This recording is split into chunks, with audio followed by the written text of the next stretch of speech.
What's up, Falcon fans? On today's episode, we're going to talk about the Tampa Bay Buccaneers versus the Atlanta Falcons. If you guys like this type of content, hit that like button. If you guys hate this type of content, hit that dislike button. It won't hurt your boy's feelings. Well, maybe just a little bit. But also, if you want to do a huge favor for your boy, by hitting that subscribe button, it will help out the empire grow. So on that note, let's dive into the 7 categories that I have for today's episode. Let's get started with category number 1. Home field advantage versus home field advantage. So the Tampa Bay Buccaneers will have to travel to the Mercedes-Benz Stadium, and I'm going to give my points to the Atlanta Falcons. So now let's talk about category number 2. Coaches versus coaches. Todd Bowles versus Arthur Smith. Let's start out with Todd Bowles first. I'll keep it short and sweet. If you guys know how I feel about Todd Bowles, go back to my Week 7 preview video where I kindly laid out what I felt about his coaching style. So before we faced them, they were a 3-2 team. The only loss they have gotten so far at that time were against the Eagles and the Lions. So after we beat them, they became a 3-3 record. And since then, now they're a 5-7 record. Now they could have beat the Buffalo Bills and the Houston Texans.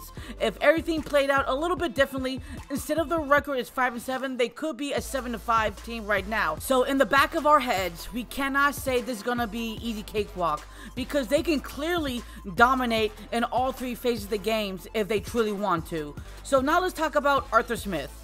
I will give him the credit where the credit is due, especially with the 2 past games where we faced really top-tier defense against the Saints and the Jets. Now, I know for the Saints, they kind of got a little gash against the Lions, but hey, that's the Lions. But besides that, they did a pretty good job on other teams and making sure they didn't score over 25+ points. And then for the Jets, we all know the Jets are a top 5 defensive team and come to a lot of stats and category statistics. And you know what? We scored and we won the game 13-8. So good job on that aspect. So all the credits and kudos to Arthur Smith. But there's one thing, it kind of always been bothering me since week 1, is you don't take full advantage of the opponent's disaster. The New York Jets are the bottom 3rd tier when it comes to stopping the run, and we only gashed them for over 90 total rushing yards.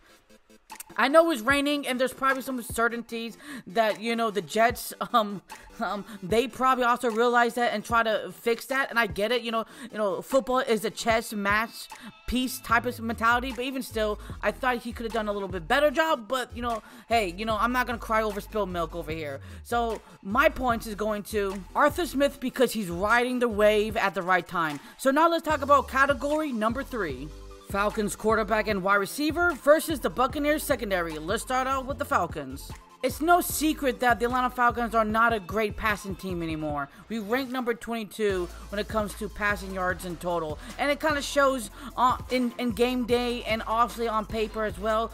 Ritter does enough, as much as he possibly can, to try to win us games. Yes, he turns over the ball a lot, unfortunately, but those are growing pains. I'm going to accept that until maybe next year, and then I can't make that excuse anymore. Okay, so when it comes to the wide receiving core, obviously Drake London is the go-to guy, but outside of that, there's really nobody at this point where we can really say is a true number 2 guy. So when it comes to the Tampa Bay Buccaneers scenario, that's a whole lot of different statistics. When it comes to facing average quarterback or just okay quarterbacks, they usually give up 250 passing yards. But when it comes to like elite quarterbacks with the Houston Texans, Detroit Lions, and then of course the 49ers, they usually give up over 300 passing yards, and they rank number 29 when they allowed passing yards for the opponents with 3,330 passing yards. And what's the interesting thing is, though, out of the 10 interceptions they have, 7 of them are by the secondary. And they also have a lot of pass deflections as well, with 46 of those. Of course, you have to factor with all the other defenders that are also on the field. And also, they rank number 15 when it comes to touchdowns in the air allowed, and they have 16 already giving up. So that's something we have to notice by. So on that note, I'm going to give my points to the Buccaneers because they have more with a fluctuation. So now let's talk about category number 4. Falcons running back, tight end, O-line versus the Buccaneers front 7. Let's start out with the Falcons. The tight ends and the running backs are great. There's no problem in that statistic. The only major problem is, will the offensive line protect Desmond Ridder enough where Desmond Ridder has a clean shot in the pocket? If he does, we're going to be golden. If we don't, it's pretty obvious. It's going to be trouble for your boy. And we do not rank very highly when it's protecting our quarterback from getting sacked. We rank number 11 in giving up 33 total in sacks, and we usually average 3 sacks per game. And unfortunately, when it comes to the rushing touchdowns, we were promised that our offensive line will bully the way into the red zone, but we only have 10 rushing touchdowns. I feel like we should have more, because a lot of times when we do get into the red zone, we don't punch it in for some reason. It's kind of flabbergasting in my mind. And then we only have 11 receiving touchdowns in the air, and unfortunately, that's also an indication that Desmond Ridder doesn't have enough time to, find the holes in the red zone.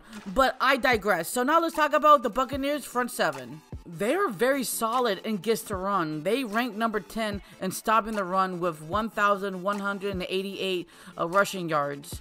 And they're ranked number 14 in preventing rushing touchdowns with 9. That's actually pretty good. And then they're in the middle pack when it comes to giving up first rushing downs attempts with 73. But the weird thing is, they're on a decline after the Tennessee Titans game, where they didn't allow over 60 yards against any of the rushers with the Texans, the Bills, and the Falcons. But now against the 49ers, the Colts, and the Panthers, they're usually averaging 80 yards per game towards a single running back, and that's not good for them right now. So that's maybe a good sign for the Atlanta Falcons. But what scary thing is, they're ranked number 11 when it comes to getting after the quarterbacks, and they have 35 sacks in total right now. I'm going to give my points to the Atlanta Falcons because the Buccaneers are slipping right now. And if they weren't slipping for those 3 past games, I would have gave the points to the Buccaneers. So now let's talk about category number 5. Buccaneers quarterback and wide receiver versus the Falcons secondary. Let's start out with the Buccaneers. At this time in his 7 years in the NFL, Baker Mayfield is just average at this point. His best games were with the Cleveland Browns back in 2018 through 2020. So right now, the Tampa Bay Buccaneers are just asking him, just do what you got to do. They're not asking him to win them the game with his arms anymore. He averaged 200 passing yards per game. He has 18 total touchdowns compared to 8 interceptions. Now, he has been taking a lot of sacks with 27 in total. So that's something that they probably take into account. His running game is not the best. Now, against us, of course, he was an all-star. But besides that, he's really a no-show in the rushing attack. But the true scary guy in the battlefield, it is Mike Evans. We all know he's going to score his touchdowns. We all know he's going to get those yaks. We all know that's Baker Mayfield's favorite target. He's targeted 103 times, caught 61 receptions for a grand total of 1,012 receiving yards with 10 total touchdowns. And out of all the games, he hasn't scored only 3 of them. And that was against the Houston Texans, that was against Detroit Lions, and then the Saints. But besides all that, he scored in every single game besides those 3 games. So now let's talk about the Falcons secondary. I like the safeties. I think they do a really great job in coverage and hitting hard and turning over the ball with fumbles and interceptions. Now, the major question is, if A.J. Terrell is not playing, who's going to cover Mike Evans? Jeff Okudah, Clark Phillips, or D. Alford, and they could do fine like on a play or 2, but they cannot contain him, Mike Evans all day long. And I just know it that if someone does not help any of the corners with, a cover 2 or second high safety concepts, it's going to be a long day for the secondary. And I'm pretty sure Mike Evans is going to expose that. And if you just don't smash mouth him or press him really too early and often, it's going to be a bad day for the Atlanta Falcons secondary. Of course, I know that the Tampa Bay Buccaneers have more weapons than Mike Evans, but Chris Godwin's kind of been banged up all season, and Trey Palmer is a solid rookie, but outside of that, it's really the Mike Evans show. So on that note, I'm going to give my points to the Buccaneers because Mike Evans is a bad man. So now let's talk about category number 6. Buccaneers running back, tight end, O-line versus the Falcons front seven. Let's start out with the Buccaneers. Last time we met the Buccaneers, they ranked dead last. Now this time they rank third and dead last. And when it comes to total rushing yards, with 1,200 rushing yards. And so Rashid Wright is doing a lot of work recently. Now against the Panthers and the Colts, he has averaged over 80 yards per game, a rushing attempt. But remember, the Panthers and the Colts are ranked in the top 15 worst in stopping the run, and so that's why they've been having way more success in the running game, of averaging 4.2 to 6.7 per carry. So that's something that we kind of have to look forward to. But outside of that, the running game is kind of obsolete.